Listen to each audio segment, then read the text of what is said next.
Welcome to Bible Believers Fellowship and the ministry of bbfohio.com and our continuing study of Revelation chapter 17 as we identify the great whore with the Roman Catholic Church. And we show with each phrase that we can look to history and to contemporary events and see that the Roman Catholic Church meets every single description, thus confirming that the Vatican State Church is the great whore of Revelation chapter 17. In this study, we will read verses 1 and 2 and then begin our look at fornication with the great whore, part 1. Amen. Now, we've begun to establish the identity of the great whore, who we began to identify last time, the Vatican State Church. And I want you to get that in your head. When you talk about Roman Catholicism, and you say Roman Catholics, that is kind of an identification of the people. And we don't have a problem with the Roman Catholic people. Amen. What we have a problem is with the Vatican State Church. That's what we have a problem with. And I get in trouble because on one side everybody says, "You're just anti-Catholic." I was like, "No, I'm anti-Vatican State Church." But then I'll say what I believe. I believe they're saved Catholics. I've met some of them. They need to come out of the whore. They need to get in a good church, but they're no worse off than a lot of the Protestants around here. And people say, "Hey, I don't believe Roman Catholic. Anybody can be in the Roman Catholic and be saved." Well, it's not up to you. If a person believes the gospel, they're saved. The fact that they may be ignorant of a lot of things or overlooking and ignoring a lot of things, that's something they'll deal with. God will deal with them. They'll answer for it at the judgment seat. But they're still saved. Amen. You're saved by the gospel. Amen. So let's get into here, and we'll see that the apostolic age ended with Paul being beheaded in Rome. So you see, this is his final trip where he goes over, around, up to Rome. Rome is a very important city in world history, and it is a very important city in biblical history, and it is a very important city in church history, and it is a very important city in prophecy. It's a shame, and it's incredible to see how little people know about Rome whenever it is the central city when you look at all four of those areas. Ancient history, biblical history, and I don't say the same, two are the same because there's a secular ancient history, then there's the biblical history, and then there's church history, and then there's prophecy to come. And Rome is one of the central cities. Outside of Jerusalem, it's number one on the list. Yeah. Now, we'll now identify and document well-known evangelicals fornicating with this great whore, but I want to go ahead and read these first two verses. Read it with me. "And there came one of the seven angels which had the seven vials, and talked with me, saying unto me, Come hither, I will show unto thee the judgment of the great whore that sitteth upon many waters." And that gives us our context. Now verse 2. "With whom the kings of the earth have committed fornication, and the inhabitants of the earth have been made drunk with the wine of their fornication." Now, we're going to look at the kings of the earth committing fornication at a later time in depth. But we're identifying the great whore and proving her identity by also identifying her history, ancient and recent, of fornication for which she shall be judged. And we're going to look in the coming weeks, we're going to look at the ancient history. We studied in Pergamos, something we'll review, but in our study of the Church of Pergamos, we showed how the Babylonian priesthood came up through Pergamos over to the pagan Rome and through Constantine into what's now known as the Roman Catholic Church. And we're going to look at some of that in the future in depth. Verse 1 is where we get the name given to us, to this false religion. God gave this name. The name is the great whore. "I will show unto thee the judgment of the great whore." He doesn't just name call. He's telling you what you're dealing with. You're dealing with a religious system that is a religious whore. And now, note that her tactic is referred to as fornication. She's the great whore, And her tactic is fornication. Verse 2, with whom the kings of the earth have committed fornication, and the inhabitants of the earth have been made drunk with the wine of her fornication. So spiritual fornication is her tactic. What does that mean? It simply means that she becomes intimate with all religions that she can in order to usurp them.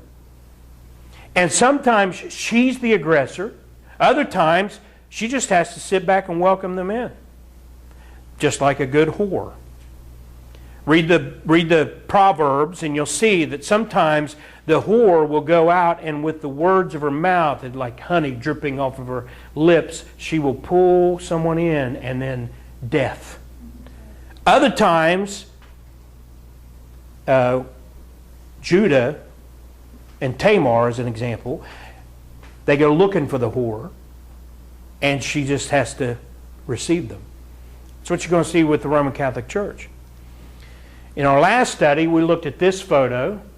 There's a harlot, prostitute, Rick Warren, and if you don't think I'm telling the truth, you're about to see that I'm telling you the truth.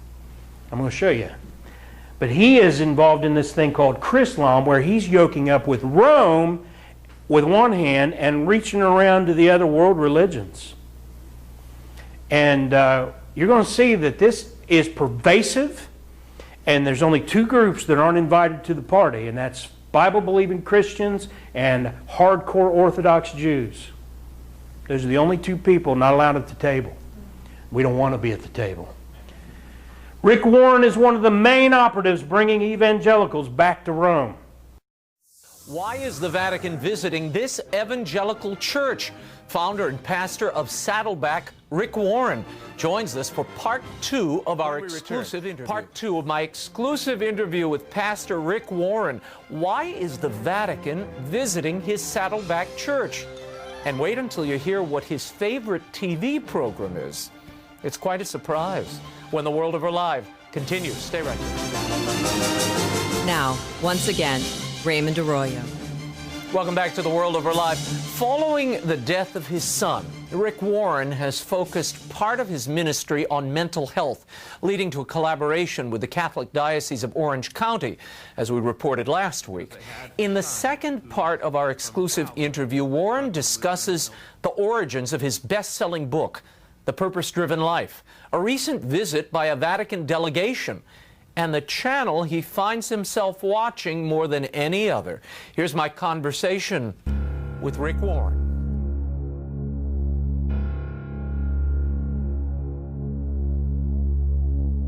When I was writing Purpose-Driven Life, it took me 7 months, 12 hours a day. I'd get up at 4:30 in the morning, I'd go to a little study, start at 5 a.m. I was fasting till noon, and I would light some candles, and I would start writing and rewrite and rewrite and rewrite and rewrite.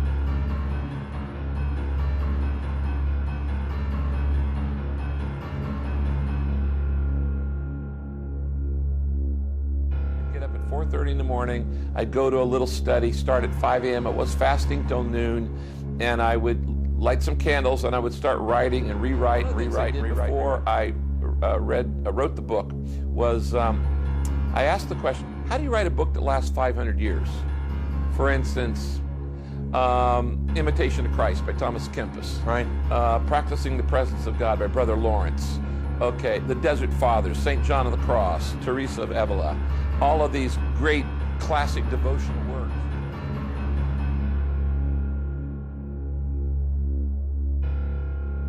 What is your secret to reaching people every day, every week, not only in your writing, but when you speak to them? What is it? What is this communication gift, if you will, if you could decode it? Because a lot of preachers would like to know. Well, Jesus said, I'll make you fishers of men. And I like this fishing motif. And I think the first thing is you have to go where the fish are. Okay, they're not in church. You got to go into the marketplace. You got to learn to think like a fish. You've got to know what they like to eat. You've got to drop the bait at the right level. You use All kinds of, Paul says, I become all things to all men that I'm in some way save some. So he say, when I'm with Jews, I become like a Jew to reach Jews. When I'm with Gentiles, I become like Gentile to reach Gentiles. Today he'd say, well, and the main thing is love always reaches people. Authenticity.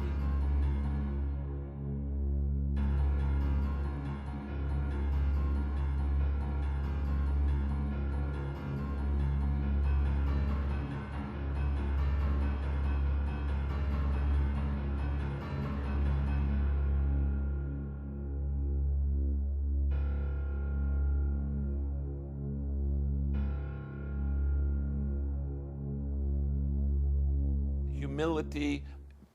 Pope Francis is the perfect example of this. He is doing everything right. You see, people will listen to what we say if they like what they see. And as our new Pope, he was very, very simple. And as our new Pope, as our new Pope, as our new Pope, as our new Pope, as our new Pope, as our new Pope, as our new Pope, as our new Pope, as our new Pope. In fact, there's a headline here in Orange County, and I love the headline. I saved it. It said, if you love Pope Francis, you'll love Jesus. That was a headline? That was a headline. Oh. It was a headline. I saved it. I showed it to a group of priests I was speaking to a while back. I love that. What is the obstacle, do you think? Keeping Christians apart and away from that unity that Christ prayed for, that John Paul II was such a vote. Well, all the recent popes. Absolutely. Have every one of them. Done this outreach. Every we one need of to be them. one. Exactly. What is keeping these communities apart, and what do you think is bringing them together? Well, I think we need to go back to the words of St. Augustine. You know, in the essentials, you know, we have unity. Right. In the non-essentials, we have liberty. And in all things, we show charity. And I think this is really true. Now,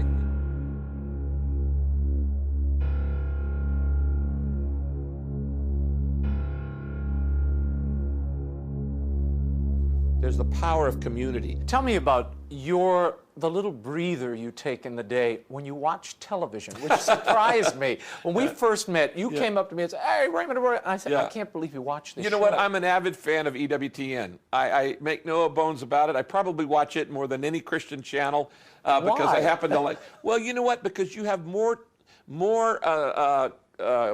shows that relate to history, and if you don't understand the roots of our faith, that God has been working for 2,000 years, regardless of what brand of believer you are, God has been working for 2,000 years in His church. And if you don't have those roots, you're like the cut flower syndrome, or you're a tumbleweed.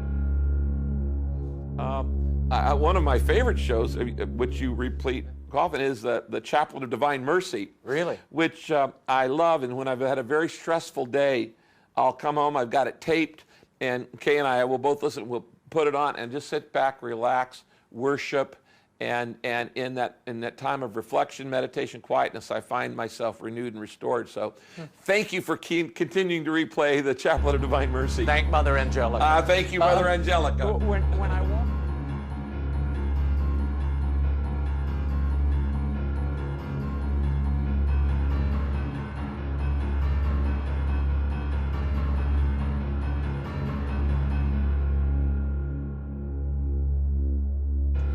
here, I was struck. You have 3 images and personal notes that confront the person walking into your office, which there is Mother Teresa, Martin Luther King, and Billy Graham. Right.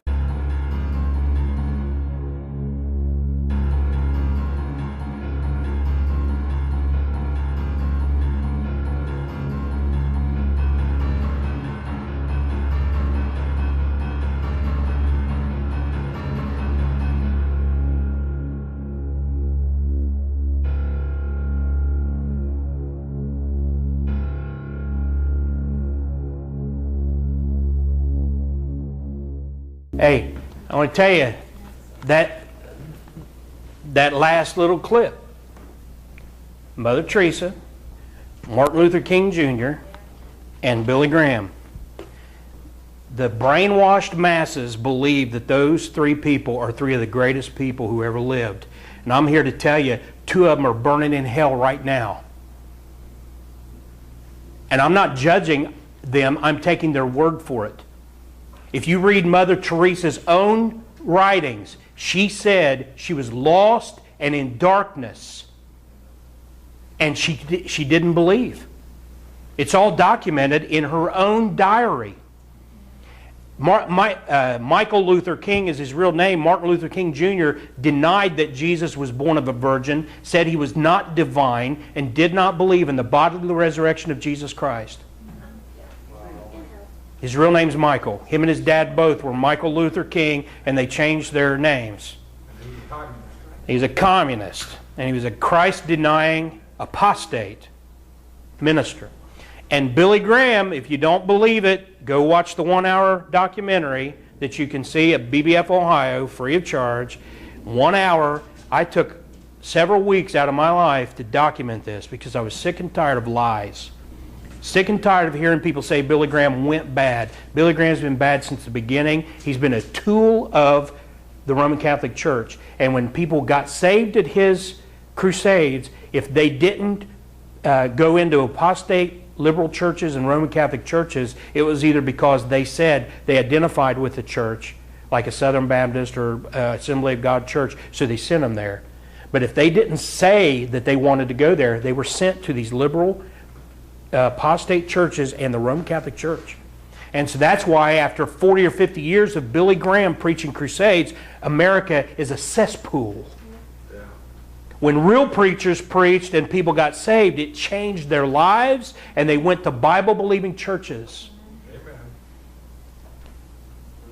And Warren the Wolf is what Paul was afraid would happen. He said in Acts 20, 29, 30, "For I know this, that after my departing shall grievous wolves enter in among you." You want to know who he's talking about there? Church fathers. Go read the so-called church fathers, and most of them are a bunch of heretics. Justin Martyr, who believed in the premillennial return of Jesus Christ, also believed that baptism saves and denied that the Jews were the chosen of God. If you read these church fathers, that's who Paul's talking about. And so what you see in the Roman Catholic Church, when you see a Catholic priest, he has taken an oath to never read and interpret the Bible on his own, and to submit himself to the teachings of Rome and the fathers. That lightning was right on cue, man. "Grievous wolves shall enter in among you, not sparing the flock. Also of your own selves shall men arise, speaking perverse things to draw away disciples after them." We're not just worried about the atheists in the schools and the atheists like Richard Dawkins. These are people inside churches who will come into your church and corrupt it and destroy it. They'll come into your church and without telling you, change from the King James Bible to the ESV. They will come into your church and without telling you, change it from the biblical gospel to the heresies of Calvinism or to some mindless slop like you see on Joel Osteen. But they won't announce themselves. They won't announce themselves. They're wolves. And if you stand against them, you get run out. Amen. Now watch this. This is a shorter one. It's just about a minute. It's not even a minute. 30 seconds. This is an ad Rick Warren signed his name to. He was asked about it. He admitted he signed his name to it, where he endorses what's called the coming home effort. If you're wanting more peace and real purpose in your life, then discover 7 Secrets to Happiness in Tom Peterson's new book, Catholics Come Home. Coach Lou Holtz, Cardinal Timothy Dolan, Pastor Rick Warren, and Touched by an Angel's Roma Downey are all praising Catholics Come Home. God has an extraordinary plan for your life. So pick up your copy of the new book, Catholics Come Home, today, and see how it will help uplift your life, bless our culture, and inspire you to help change the world. What you just saw was not a spoof. It sounded like something off of Saturday Night Live, but it's not. And this insanity is really happening. And week after week after week after week after week after week after week after week, people are going to church and not being told any of this. Because this is the transition from Philadelphia to Laodicea. And God is going to vomit these people. I believe every born-again Christian goes up in the rapture. There's going to be an awful lot of people left behind that call themselves Christians. If you're saved, you're saved. If you believe that gospel, you're saved. But there's an awful lot of people who are not saved, who call themselves Christians, who are filling Baptist churches and other fundamental churches and other evangelical churches. And when the rapture happens, some of these churches aren't going to lose very many people. They'll still have a quorum for their business meetings. Amen. Here's the great whore working in Berlin. They have built a church. It's going to be this massive, multi-million-dollar church. And you're going to have a Catholic and a rabbi and a Muslim imam. And all three are going to meet in the same building and have different service times. All in Berlin. 60,000 people will pack Yankee Stadium tomorrow for a night of hope. It's a huge event featuring Lakewood Church pastor Joel Osteen and his wife Victoria. Before he arrived in New York, Osteen paid a special visit to the Vatican, where he met with Pope Francis. Tonight, Osteen shares the experience with Local 2 anchor Dominique Saxe in a story you'll see only on 2 tonight. I'm here at Yankee Stadium in New York, where Pastors Joel and Victoria Osteen are getting ready for Lakewood Church's Night of Hope coming up tomorrow night. As we sat down and talked about the preparations for the big event, Joel revealed to me an incredible opportunity he just had to meet with Pope Francis. I just felt very honored and very humbled. Seeing the Pope give the Mass to 100,000 people that day, you just see, he has such a heart to help people. I love the fact that he's made the church more inclusive, not trying to make it smaller, but to try to make it larger, to take everybody in. So that just resonates with me. He really expressed his desire for us to pray for him. He asked us to pray for the Middle East. It seems like the Vatican was trying to send a message by doing this. What would you say that is? I think the message is that they respect people, all people, and that they want to see unity. Was it surreal to be asked by the Pope to pray for him? Yeah, it was amazing, and even to go back in that part of the Vatican, just so much history there, the places that they took us through, and just you feel that deep respect and reverence for God. Did anybody ask for a selfie with the Pope? do you get any pictures, any takeaways? We got some pictures, but not any selfies. Can you text them to me? With Rome behind him, Joel feels he has divine inspiration fueling his message for tomorrow night. Reporting from Yankee Stadium in New York, Dominique Saxe, KPRC. You notice how they're all in bed with the devil and they're happy about it? Because they're Osteen. Well, Greg. I'm telling you, one of the things I've noticed, I got a magazine about preaching sent to me. They're always sending me this free stuff. And one of them was in the bag that you got at the pastor thing. But I get those leadership magazine and others. And I've noticed that all these guys, they are just all in their pictures like, like, what's the joke? Don't take a picture, tell me the joke. I don't want to see you laughing unless you share the joke. They all look like they're on, something. The article will be about the serious situation in the Middle East. And the author's picture's up there like, and it's flesh. They're trying to win people by an appearance. And I love this clip of Ruckman where they said, people say, I just don't like the way you talk. I don't like your presentation. He says, well, yeah, then blow it out your nose. Think about how unintelligent that response is. If I'm looking at you and I'm saying, the house is on fire, get out! Say it nicely. Yeah. No, you're going to listen to what I say. If you're intelligent, you're not going to care how it's said. Because, hey, I might just be in pain while I'm talking, or I had a bad day and I got a headache. I may not just be able to be Mr. Happy. But what if what I'm saying is the truth and you need to hear it? He compares them to dogs. Yeah, because dogs are like that. Animals. You can train a dog, or you can just look at a dog and you can say, "Hey, how you doing there, buddy? I'm going to take you outside and shoot you in the head. Come on." And the dog will be like, but then you look at him and you say, "Come here, you mutt. I'm going to give you a treat." And he'll, "No, I said get here. I'm going to give you a treat." Why don't he come? Because the dog responds to what animals respond to. But a human being shouldn't be like that. You're supposed to have intellect. You're supposed to have reasoning capabilities. Now, I'm not saying we should walk around saying, but still, if I'm speaking the truth, but if I'm speaking lies, because I smile, that's why people are listening to these guys. They got this Colgate smile. There's actually videos where they... To get to Italy, many of the refugees had to endure many hardships, even the loss of friends and family. Pope Francis said that to lighten the weight of their suffering, they should share their pain among one another, helping and encouraging each other despite any differences in beliefs.